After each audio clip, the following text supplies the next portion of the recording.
Audio Jungle.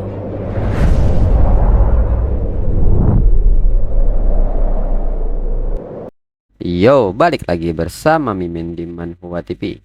Kali ini kita akan lanjutkan pembahasan dari cerita I am trapped in this day for 1000 years. Mimin infokan kembali bagi teman-teman yang ingin menonton video terbaru lebih cepat, silahkan bergabung menjadi member di channel ini dengan biaya 5K per bulannya.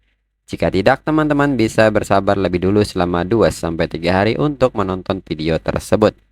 Tanpa berlama-lama, yuk kita masuk ke disclaimer dulu.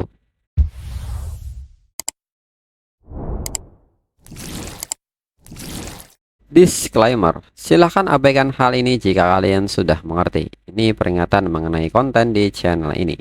Video ini berisi alur cerita komik yang mempermudah bagi teman-teman untuk mengetahui isi ceritanya dan memahami alur ceritanya. Jika ada kesamaan tokoh, tempat, maupun isu yang sedang hangat, itu benar-benar tidak disengaja. Dan peringatan bagi teman-teman untuk tidak mencontoh atau meniru perkataan maupun perbuatan yang tidak baik yang ada di video ini. Karena cerita ini hanyalah fiktif belaka. Jika mengerti, yuk kita masuk ke ceritanya. King Er pun menatap tajam kepada Wu Chen dan bertanya soal mereka di sini. Memangnya siapakah Wu Chen di sini? Wu Chen pun menyebut bahwa pacarnya adalah Li Ruobing dan King Er adalah nona muda ketiga dari keluarga Liu. Konflik antara mereka berdua berarti konflik antara keluarga Liu dan Li. Wu Chen pun kembali mengatakan kepada King Er bahwa seseorang diam-diam mempermainkan mereka. Apakah King Er yakin mau mengizinkannya? Mendengar hal ini, King Er pun merasa ada banyak sekali orang yang ingin menyabotase keluarga Liu. King Er pun bertanya apakah mereka benar-benar perlu menyelidiki semua yang terjadi. Wu Chen yang mendengar hal ini menilai King Er tak punya konflik langsung dengan Ding Ruilong. Karena tidak terjadi apa-apa, dia tentunya tidak mau terlibat dalam hal ini. Lalu Wu Chen pun merespon omongan King Er dan menyebut bahwa itu tidak masalah asalkan King Er baik-baik saja. Tapi karena King Er datang ke sini, mengapa King Er tidak menjadi pengurus desa? King Er pun mengatakan bahwa Wu Chen melakukan ini untuk mencegah terjadinya konflik antara keluarga Liu dan keluarga Li. Dan dirinya akan melakukannya dengan cara Wu Chen. Lalu 1 bulan kemudian setelah selesainya produksi film, Su Rosong pun mengatakan kepada Wu Chen bahwa semua produksi ini akhirnya selesai. Ini semua karena Wu Chen ada di sini. Wu Chen pun seketika bertanya di mana King Er berada. Su Rosong pun berbisik bahwa dirinya mendengar King Er merayakannya sendirian di dalam kamarnya. Mendengar hal ini, Wu Chen pun menyebut bahwa dirinya akan memanggilnya. Mereka perlu mengambil foto bersama nanti. Itu akan digunakan untuk koran besok. Lalu saat Wu Chen berjalan di lorong kamar, Wu Chen mendengar sebuah teriakan. Wu Chen yang mendengar hal ini merasa familiar dengan suaranya. Dan itu seperti suara Xiao Yi. Saat Wu Chen berjalan lebih dekat ke sumber suara, Wu Chen yakin ini suara Xiao Yi. Xiao Yi sendiri dalam teriakannya seolah-olah minta tolong. Segera Wu Chen mendobrak pintu itu dan bertanya kepada si pria berapa banyak anggur yang dia minum. Segera Wu Chen menendang pria tersebut. Xiao Ye pun hanya bisa menutup tubuhnya dengan sedih. Wu Chen pun meminta maaf karena operasi keamanannya masih kurang baik. Dengan ini, akan dirinya pastikan kejadian seperti ini tidak akan terjadi lagi di perusahaan mereka. Lalu saat Wu Chen berjalan keluar menggendong Xiao Yi, Wu Chen kembali mendengar teriakan seseorang yang menyebut kata api dan kebakaran. Hal ini pun membuat Wu Chen kaget. Saat Wu Chen memeriksanya, ternyata asalnya dari kamar King Er. Wu Chen pun meminta seorang pelayan hotel untuk menjaga Xiao Yi, serta membawa pria itu ke penjaga keamanan. Pelayan hotel pun mengerti. Segera Wu Chen berlari menuju kamar King Er. Lalu sesampainya di kamar King Er, kepulan asap semakin tebal. Wu Chen pun bertanya-tanya di manakah King Er berada. Dan setelah Wu Chen memeriksanya, rupanya King Er sedang menikmati sensasi yang luar biasa dengan lilin di tangannya. Wu Chen yang melihat hal ini tertawa kecil dan menilai ini sebabnya mengapa King Er masih di sini padahal ada kebakaran. Dan dialah yang membuat api ini. Segera Wu Chen mengambil lilin itu dari tangan King Er. King Er pun dengan nada manjanya meminta Wu Chen untuk mengembalikan lilin itu padanya. Dan di saat itu King Er pun mau Wu Chen menemaninya sekarang juga. Namun Wu Chen segera mengambil tindakan dengan membuat King Er pingsan lebih dulu. Wu Chen pun mengatakan bahwa King Er sedang sakit. Dirinya akan menyembuhkan King Er perlahan nanti. Lalu setengah jam kemudian King Er pun mulai tersadar. King Er yang bangun pun kaget karena mendapati dirinya tanpa busana. Wu Chen yang melihat King Er sadar pun mendekat dan memberitahu King Er bahwa sepertinya kali ini mereka datang mencari King Er. King Er pun meminta Wu Chen untuk tidak membahas itu lebih dulu. Dengan kondisi yang dirinya alami saat ini, King Er pun bertanya apakah dirinya dan Wu Chen telah melakukan hal itu. Wu Chen pun mengatakan bahwa dirinya tidak akan memanfaatkan orang lain. Selain itu, kamar King Er tadi hampir terbakar. Lalu King Er pun menyebut bahwa tidak banyak orang yang berani membunuhnya terang-terangan seperti ini. Keluarga Ding hanya bersembunyi dalam kegelapan. Orang-orang yang benar-benar mau membunuh dirinya di dunia ini hanyalah nyonya kedua. Wu Chen pun mengatakan karena mereka sekarang bekerja sama, kejadian ini tidak akan berakhir begitu saja. Wu Chen pun bertanya apa yang akan King Er lakukan selanjutnya. Lalu King Er pun bertanya apakah Wu Chen punya rokok. Setelah menyalakan pemantiknya, King Er pun mengatakan karena tujuan mereka sama, mereka harus bekerja sama sekarang. Mendengar hal ini karena King Er sudah mengambil keputusan, Wu Chen pun bertanya, bagaimana kalau mereka membuat masalah untuk kota pesisir hijau? King Er pun bertanya soal menyebabkan masalah untuk proyek tuan muda kedua keluarga Liu ini. Wu Chen pun memberitahu King Er bahwa tuan muda kedua keluarga Liu bekerja untuk Ding Ruilong. Lebih tepatnya, proyek ini diberikan pada keluarga Liu karena Ding Ruilong ingin menjalin ikatan dengan mereka. Tuan muda dan nyonya kedua tidak perlu melakukan apapun dan mereka bisa mendapatkan 40% dari apa yang diperoleh dari proyek ini. King Er pun seketika bertanya Wu Chen ingin dirinya melakukan apa. Wu Chen pun menyebut bahwa proyek itu punya resiko besar. Hanya saja mereka ditahan di dalam bahtera. King Er hanya perlu kembali besok dan memberitahu mereka. Kalau mereka tidak ingin mempermalukan keluarga Liu, suruh mereka keluar dari proyek kota pesisir hijau. Setelah itu dirinya akan menangani sisanya. King Er pun mengerti. Kalau hanya itu dirinya tunggu kabar baik Wu Chen. Dengan ini Wu Chen pun meminta King Er untuk menganggap ini sudah selesai. Namun masih ada satu hal lagi. Dirinya akan membawa semua kru produksi pergi besok. Dirinya tidak mau saudara King Er membuat keterikatan yang lebih buruk dengan karyawan Wu Chen. King Er pun menyebut selama Wu Chen menyelesaikan semuanya dengan bersih. Semua hal lainnya itu cuma kasus kecil. Setelahnya, Wu Chen pun segera menghubungi Li Mauren dan mengatakan bahwa dirinya harus pergi ke Pingzhou besok. Kalau tak masalah, Wu Chen harap Li Mauren bisa membantunya menghubungi teman lamanya, orang penting di Pingzhou. Li Mauren pun mengerti dan meminta Wu Chen untuk tenang. Wu Chen pun menyebut bahwa Ding Ruilong ingin bermain, jadi dirinya akan bermain dengannya. Li Mauren pun mengerti dirinya tidak akan bertanya terlalu banyak pada Wu Chen dan lakukan sesuka Wu Chen saja. Lalu Wu Chen meminta Xiao Die untuk membawa kru produksi langsung kembali ke Modu besok. Atur Xiao Ye untuk beralih formalitas dan mempelajari etiket kuno. Xiao Die pun bertanya apakah Wu Chen punya rencana untuknya. Wu Chen pun mengatakan jika tidak ada kecelakaan, saat dirinya kembali ke Modu, mereka semua sudah akan punya film lain untuk diproduksi. Xiao Die pun mengerti dan dirinya akan mengaturnya. Wu Chen pun menyebut bahwa tugas Xiao Die sangat penting. Xiao Die harus jadi produser dan sutradara yang baik. Masih banyak lagi yang harus Xiao Die pelajari. Su Rosong akan ikut dengan dirinya. Setelah kembali ke Modu, untuk itu carilah guru Wibo untuk segala hal yang berhubungan dengan keamanan. Xiao Die pun mengerti. Kemudian keesokan harinya di dalam sebuah kantor di Pingzhou. Saat ini Wu Chen pun tengah bertemu dengan seseorang yang bernama Sekretaris Jiang, pemimpin Pingzhou teman lama seperjuangan Li Mauren. Wu Chen pun mengatakan bahwa ini adalah teh yang Li Mauren suruh bawakan untuk Sekretaris Jiang. Wu Chen pun mempersilahkan Sekretaris Jiang untuk mencobanya. Sekretaris Jiang pun menyebut bahwa dirinya dan Li Maoren bukanlah orang asing. Kalau Wu Chen punya permintaan, maka Wu Chen bisa mengatakannya kepadanya. Wu Chen pun mengatakan bahwa dirinya tahu kalau kota pesisir hijau di sisi timur kota akan mulai dijual. Tapi ada yang salah dengan proyek ini. Mereka harus menghentikannya.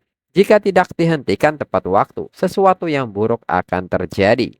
Sekretaris Jiang pun bertanya apa yang salah. Wu Chen pun seketika berbisik kepada Sekretaris Jiang.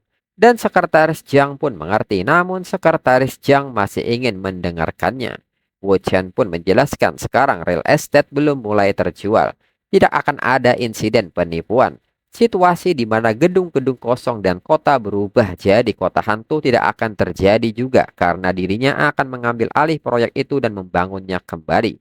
Tapi dirinya punya permintaan kecil yang dirinya harap bisa Sekretaris Jiang setujui. Sekretaris Jiang pun meminta Wu Chen untuk mengatakannya. Wu Chen pun berharap Sekretaris Jiang bisa menyetujui permintaannya untuk mengekspos wajah jelek para pengembang itu secara terbuka di depan publik. Sekretaris Jiang pun tertawa mendengarnya. Dirinya kira itu apa? Sekretaris Jiang pun meminta Wu Chen melakukan apa yang Wu Chen mau. Lalu, setengah jam kemudian, seseorang kini menelpon Ding Ruilong dan memberitahunya bahwa proyek kota pesisir hijau mereka telah dihentikan. Beberapa bulldozer dan reporter datang ke sini dan meminta mereka untuk mengatakan yang sebenarnya kepada reporter. Ding Ruilong pun seketika bertanya mengatakan apa? Apa yang sedang dia bicarakan? Mengapa dirinya tidak mengerti maksudnya? Orang itu pun meminta Ding Ruilong untuk menyaksikannya sendiri. Ding Ruilong pun kembali bertanya untuk apa mereka menggali itu. Orang itu pun menyebut bahwa mereka tidak tahu. Mendengar hal ini, Ding Ruilong sangat marah dan meminta orang itu untuk tetap mengawasinya. Di sisi lain, Surosong pun mengatakan bahwa setiap bulldozer di Pingzhou dipanggil ke sini. Butuh waktu sekitar 3 jam untuk membajak seluruh gunung ini. Mendengar hal ini, Wu Chen merasa ini hampir selesai. Lalu seorang reporter bertanya kepada Wu Chen dan Surosong, untuk apa mereka menggali tempat ini? Wu Chen pun hanya mengatakan bahwa mereka akan segera tahu jawabannya. Lalu 10 menit kemudian, seorang petugas bulldozer mengatakan bahwa dirinya menemukannya. Dan hal ini pun diikuti oleh bulldozer lainnya. Para reporter pun kaget dengan temuan ini. Wu Chen yang melihat ekspresi mereka membenarkan pikiran mereka. Taman hijau kota pesisir hijau ini sebenarnya adalah gunung hantu. Dan kota pesisir hijau ini sebenarnya membangun rumah di atas kuburan. Para reporter pun menyebut bahwa menjual rumah kuburan sebagai rumah mewah itu sangat jahat. Mereka pun bertanya-tanya apakah ini sesuatu yang akan dilakukan oleh manusia. Para reporter pun menyebut bahwa mereka harus menghancurkan pengembang kejam seperti ini. Dengan ini mereka akan melihat dosa-dosa mereka yang akan terungkap ke publik. Lalu 20 menit kemudian berita ini pun menjadi viral. Hingga banyak komentar negatif yang bermunculan. Ding Ruilong yang membaca hal ini kaget dan sangat marah. Ding Ruilong pun bertanya-tanya mengapa bisa ada gunung hantu di sana. Lalu Ding Ruilong memanggil anggotanya untuk membuat pengaturan mengembalikan uang pemilik rumah yang sudah membayar cicilan pertama. Dan juga tak peduli berapa uang yang harus dikeluarkan. Buatlah seolah-olah keluarga Ding tidak tahu adanya gunung hantu itu. Buatlah seolah-olah keluarga Ding juga korbannya. Mereka tidak tahu apapun tentang itu. Keluarga Ding adalah korban. Lalu setengah hari kemudian Wu Chen kembali bertemu dengan Sekretaris Jiang. Sekretaris Jiang pun menyebut bahwa Wu Chen melakukan semuanya dalam waktu sesingkat itu. Sepertinya Wu Chen belajar sesuatu dari Li Maoren. Wu Chen pun mengatakan jika masalah ini tidak segera diselesaikan, pengembangan cepat setelahnya cuma pembicaraan tak berguna. Lalu Sekretaris Jiang mengatakan bahwa dirinya sudah tinggal di dalam Pingzhou selama bertahun-tahun. Dan dirinya belum pernah mendengar rumor tentang gunung hantu. Sekretaris Jiang pun bertanya bagaimana Wu Chen bisa tahu itu. Wu Chen pun menjelaskan bahwa ini adalah kejadian yang terjadi pada akhir dinasti Qing. Seorang jenderal Taiping melakukan pertempuran sengit melawan tentara Qing. Semuanya tewas di sini dan ribuan orang dimakamkan di sini. Setelah itu setiap hujan pasti terdengar tangisan hantu. Warga yang tinggal di sini semua ketakutan, jadi mereka pindah. Jarang sekali orang datang ke sini dalam 100 tahun terakhir. Dan orang-orang yang awalnya pun pergi ke berbagai tempat sampai-sampai cerita ini diturunkan ke kampung halamannya. Namun dalam pikiran Wu Chen, kenyataannya adalah selama ribuan tahun regresinya, dirinya tertarik pada mayat-mayat yang dikubur di bawah tanah. Jadi untuk menghabiskan waktunya, dirinya menggali setiap tanah di seluruh provinsi. Itulah sebabnya dirinya menemukan ada gunung hantu di Pingzhou. Mendengar hal ini, Sekretaris Jiang pun mengerti. Namun, Sekretaris Jiang penasaran bagaimana Wu Chen akan membangun kembali tanah ini. Wu Chen pun menyebut bahwa dirinya akan menghancurkan taman dan membangun kuil di puncak gunung untuk memuja semua roh di sini. Lalu dirinya akan menghancurkan semua tempat tinggal di dalam kota pesisir hijau dan membangun markas untuk syuting di sini. Setiap film yang dibuat oleh perusahaan dirinya akan diambil di sini setelahnya. Dirinya akan menggunakan beberapa film untuk secara perlahan menarik perhatian orang ke tempat ini. Lalu di waktu yang sama di tempat lain di keluarga Liu di kota Jing, tuan muda kedua mengatakan bahwa ini semua berkat kabar pribadi King Er. Mereka beruntung bisa lepas tepat waktu. Jika tidak akan ada api yang menyala di sini. Nyonya kedua pun membenarkan hal itu. Keluarga ini tanpa King Er bukanlah apa-apa. King Er pun menyebut bahwa bagaimanapun juga mereka adalah keluarga. Lalu saat nyonya kedua pergi, nyonya kedua berpikir dan dirinya penasaran berapa lama King Er masih bisa bertahan. Dan dirinya akan menantikan kehancuran King Er. King Er sendiri menilai bahwa keluarga Liu sekarang tidak dalam masalah, tapi dirinya sudah menjadi pengganggu bagi mereka berdua. Masih ada lagi masalah yang datang kepada dirinya. Dengan ini kerjasama dengan Wu Chen mungkin tak akan berakhir dengan cepat.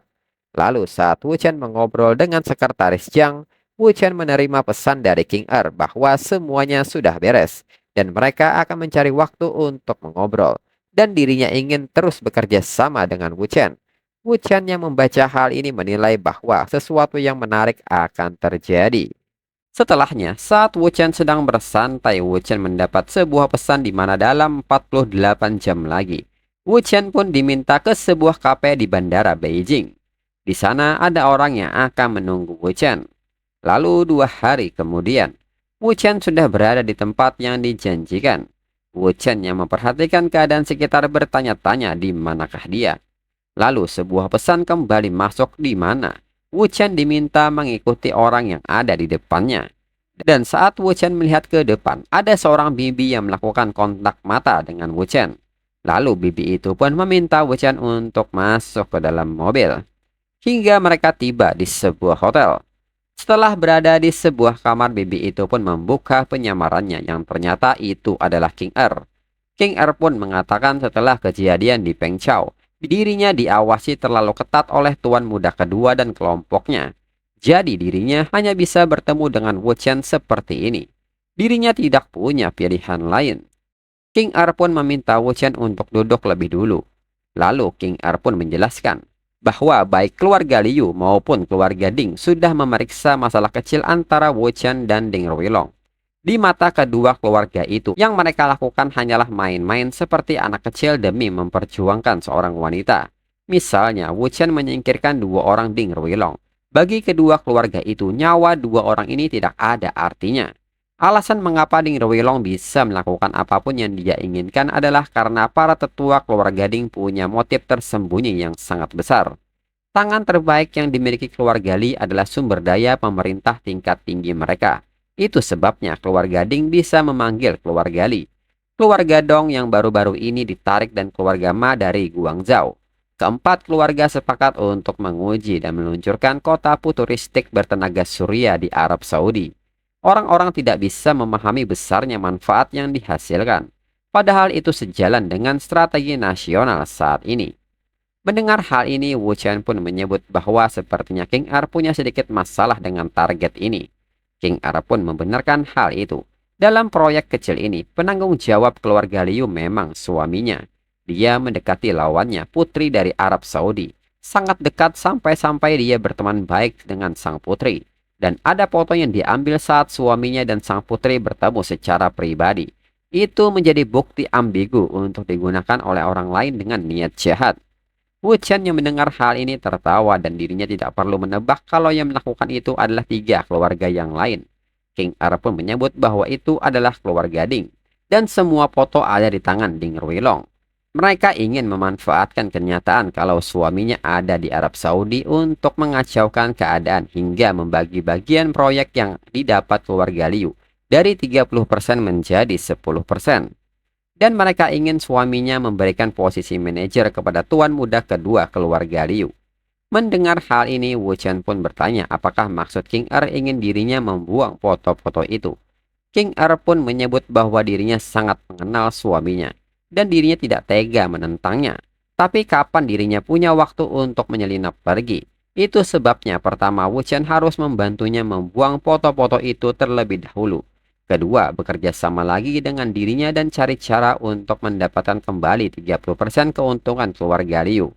Wu Chen pun mengatakan karena mereka harus saling bekerja sama. Bukankah sebaiknya King Er mendengarkan beberapa syarat dari dirinya? King Er pun meminta Wu Chen untuk mengatakannya. Wu Chen pun menyebut bahwa dirinya ingin satu set spot iklan prime time di Cina harganya 300 juta. Tampilkan 5 drama mereka di semua stasiun TV satelit di seluruh negeri dan harus disiarkan di jam tayang utama. Selama itu akan ada iklan untuk Fashion Huan Chai dan grup Shenlan. Fokus kebijakan penting lainnya adalah pembangunan basis film dan televisi yang baru di Fengchao. Mendengar hal ini, King Er menyebut nafsu makan Wu Chen memang tidak sedikit. Tapi bagi keluarga Liu itu tidak akan sulit. King Er pun bertanya apakah syarat Wu Chen sesederhana itu. Dalam pikiran Wu Chen, kematian Dong Yuanto di keluarga Dong, He Xiqin bersaksi melawan Ding Ruilong, dan serangan keluarga Dong padanya adalah faktor terpenting dalam membunuh Ding Ruilong dan memecah belah keluarga Dong. Kalau keluarga Dong mendapat keuntungan besar dari 4 keluarga di Timur Tengah, maka situasi di mana kemarahan Dong Yuanto bertentangan dengan Ding Ruilong tidak akan menjadi pilihan bagi keluarga Dong. Pada saat yang sama, jika strategi di Timur Tengah berhasil, maka Ding Ruilong akan memperoleh dana dalam jumlah besar dari keluarga Ding. Dan jika ini terjadi, rencananya untuk menggunakan Wu Yurong, Le Cheng Gu Ruibo, dan uangnya untuk digunakan memburu Ding Ruilong tidak akan cukup. Karena itu dirinya harus mengeluarkan keluarga Dong dari proyek Timur Tengah dan menggantinya dengan orang-orangnya agar sesuai dengan situasi ini.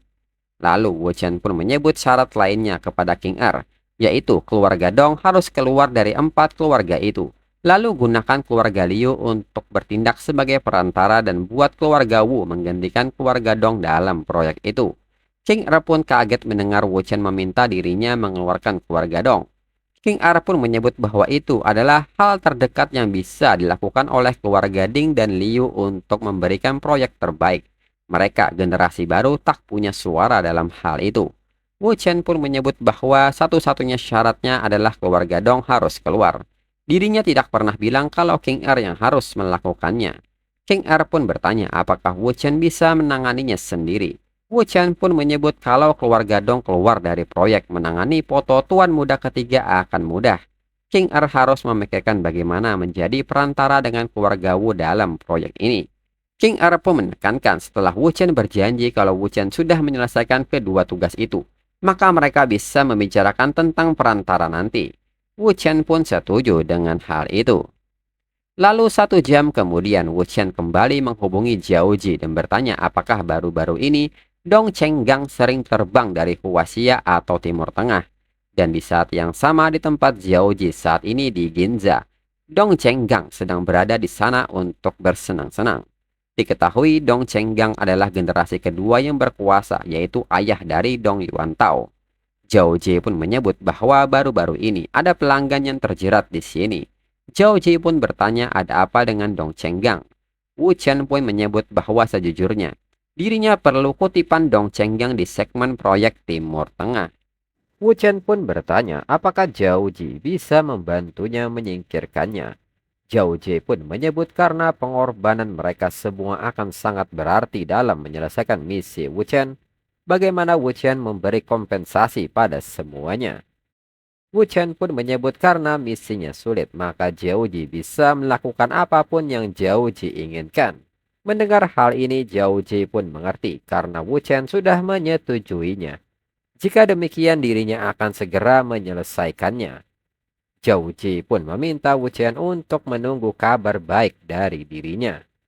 Lalu Zhao Ji pun mendekat kepada Dong Chenggang dan bertanya bagaimana kalau mereka pindah ke tempat di mana mereka bisa menikmati minuman dan menghabiskan waktu bersama. Mendengar hal ini, Dong Chenggang dengan cepat mengiyakan hal ini. Saat di kamar, Dong Chenggang nampak tidak sabar dan ingin segera mengeksekusi Zhao Ji. Namun Zhao Ji meminta Dong Chenggang untuk mandi lebih dulu. Dong Chenggang pun mengerti. Di saat Dong Chenggang pergi mandi, dengan cepat Zhao Ji bergerak dan dengan cepat menyalin informasi yang ada. Lalu 3 menit kemudian Dong Chenggang pun telah selesai mandi.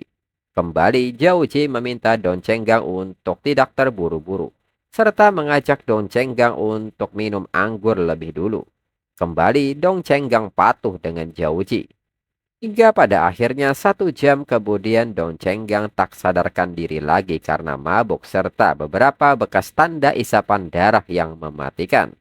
Lalu Zhao Ji pun seketika memberi kabar kepada Wu Chen bahwa dirinya telah bekerja dengan keras dan bertanya kapan Wu Chen akan menemui dirinya. Dirinya akan menunggu Wu Chen agar bisa memberikan informasinya. Wu Chen pun menyebut bahwa dirinya akan ke sana setelah menyelesaikan beberapa hal, mungkin 2 hari lagi. Kemudian menurut Wu Chen, penawaran proyek Timur Tengah akan segera jatuh ke tangan pesaing langsung mereka. Sudah dipastikan keluarga Dong akan keluar. Selanjutnya, dirinya harus mendapatkan fotonya dari Ding Ruilong. Tapi dirinya harus memikirkan cara untuk melakukannya secara efisien. Dirinya harus memindahkan esnya. Lalu keesokan harinya Wu Chen pun kembali ke tempat Li Ruobing. Li Ruobing pun dengan nada kesalnya menyebut bahwa akhirnya Wu Chen kembali juga setelah beberapa hari Wu Chen meninggalkan Hong Kong. Li Ruobing pun meminta Wu Chen menjelaskan mengapa Wu Chen tidak menelponnya sama sekali.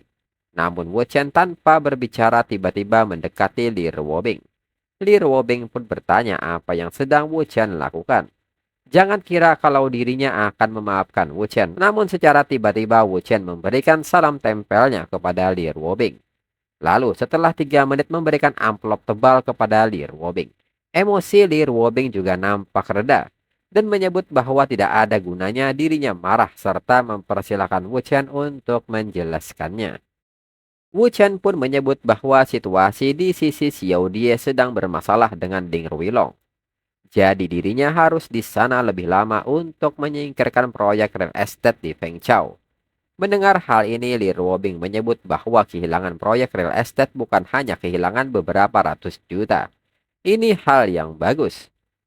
Karena Wu Chen melakukan pekerjaan bagus, dirinya akan melupakan apa yang Wu Chen lakukan sebelumnya. Dan dirinya memaafkan Wu Chen. Wu Chen pun bertanya apakah Li Ruobing memaafkan dirinya begitu saja. Padahal dirinya belum menunjukkan perasaannya yang sebenarnya pada Li Ruobing. Li Ruobing pun seketika kaget saat Wu Chen membawakannya sebuah buket bunga. Wu Chen pun mengatakan bahwa ini untuk kesayangannya. Selama sebulan lebih 6 hari mereka berpisah. Dirinya tidak pernah berhenti memikirkan Li Ruobing. Li Ruobing pun Li Ruobing pun tidak menyangka Wu Chen akan memberinya bunga. Namun di saat itu Li Ruobing sadar bahwa ini bukan gaya Wu Chen.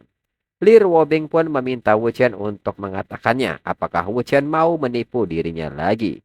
Wu Chen pun tertawa dan mengatakan bahwa ini tidak mengherankan. Li Ruobing sangat pintar. Dirinya sungguh mencintai Li Ruobing. Lalu Wu Chen menjelaskan kepada Li Ruobing mengenai situasi lengkap tentang 4 keluarga besar di Timur Tengah beserta proyeknya. Mendengar hal ini, Li Ruobing pun mengerti dan bertanya apa tindakan Wu Chen selanjutnya. Wu Chen pun menyebut bahwa dirinya harus menyingkirkan foto pribadi tuan muda ketiga dan sang putri yang ada di tangan Ding Ruilong. Melakukan itu di wilayahnya tidaklah mudah. Jadi mereka harus memancingnya kembali ke timur. Dengan ini Wu Chen mengajak Li Ruobing kembali bekerja sama untuk mengadakan pertunjukan bagi Ding Ruilong. Wu Chen pun menjelaskan idenya kepada Li Ruobing bahwa dirinya akan pergi ke timur untuk bersenang-senang dan memesan kamar dengan wanita mabuk, lalu Li Ruobing memergokinya saat sedang beraksi.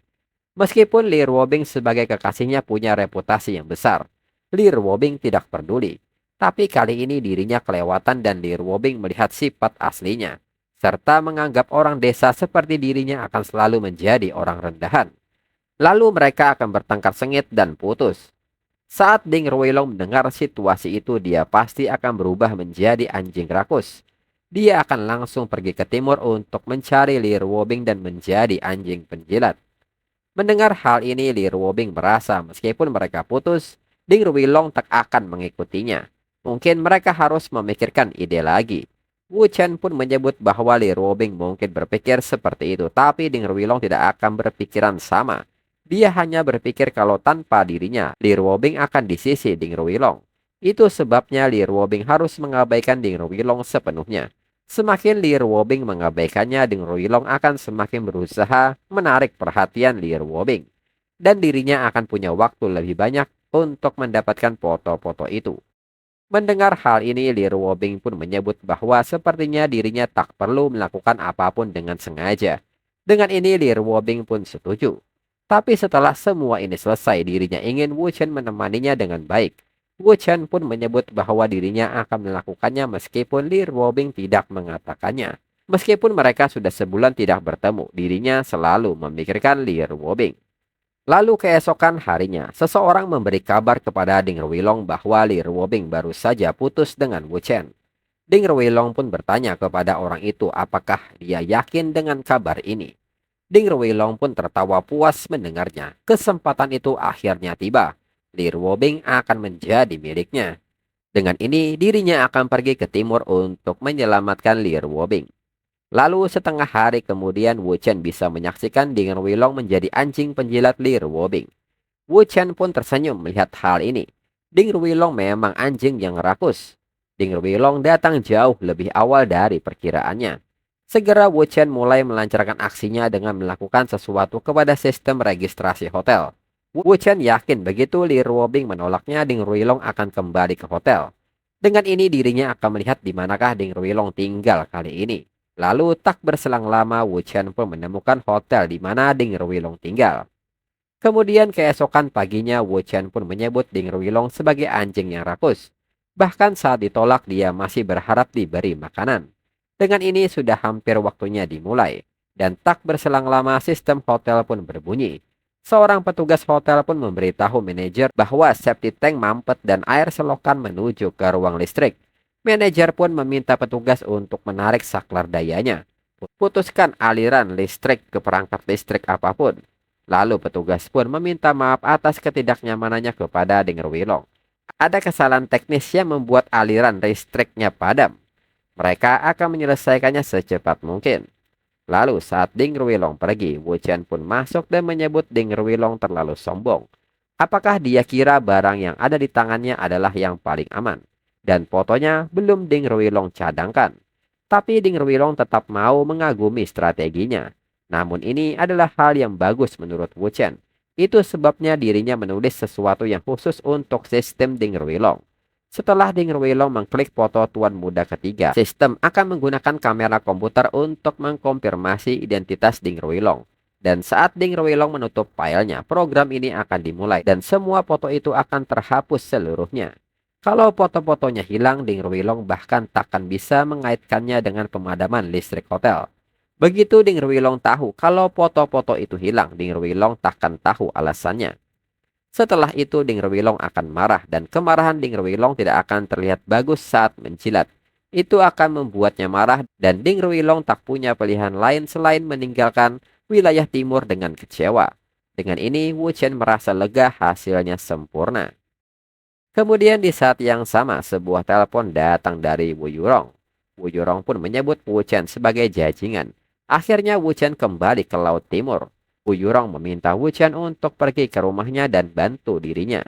Dalam pikiran Wu Chen, dalam 2 hari ini Li Ruobing harus bertindak seolah-olah dia terjerat dengan anjing serakah itu. Dirinya akan melihat Wu Yurong lebih dulu. Dan mungkin akan lebih baik kalau mereka mengobrol dan menyelesaikan situasi proyek Timur Tengah. Kemudian berpindah ke tempat kediaman Wu Yurong. Di saat Wu Chen ingin bertanya mengenai masalah Timur Tengah, Wu Yurong seketika menutup mulut Wu Chen. Wu Yurong pun menyebut bahwa dirinya tidak mau mendengar apapun saat ini. Dirinya sudah lebih dari sebulan. Apakah Wu Chen tahu betapa tersiksanya dirinya ini setiap malam? Dan dirinya mau menggunakan semua mainan itu sekaligus sekarang juga. Wu Chen pun merasa ini masih terlalu pagi. Namun Wu Yurong tidak peduli mau sekarang ini pagi atau malam. Saat ini dirinya cuma mau Wu Chen bersamanya. Dengan ini, Wu Yurong meminta Wu Chen untuk menutup mulutnya dan rasakan hal ini. Dan chapter berakhir.